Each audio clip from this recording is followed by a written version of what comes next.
Hi friends, இன்றைக்கி நம்ம என்ன பண்ண போகிறோம்னா வாட்டர்மெலன் ஜூஸ் பண்ண போகிறோம். வாங்க பார்க்கலாம். மிக்ஸியை ஆன் பண்ணி அரைச்சிக்கலாம். கொஞ்சம் ஐஸ் வாட்டர் ஊற்றிக்கலாம். மறுபடியும் அரைச்சிக்கலாம்.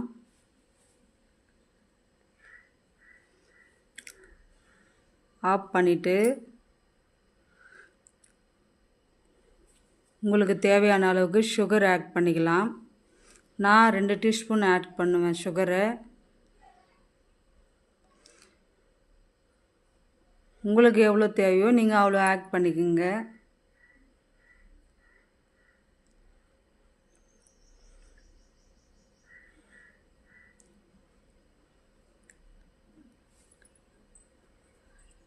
நல்லா அரைச்சிட்டு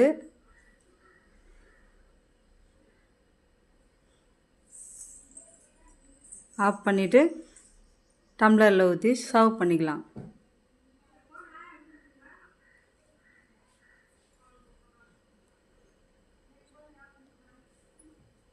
நான் 2 பேருக்கு ஆகிற மாதிரி ஜூஸ் போட்டிருக்கேன். இப்போ டேஸ்ட் பண்ணிக்கலாம்.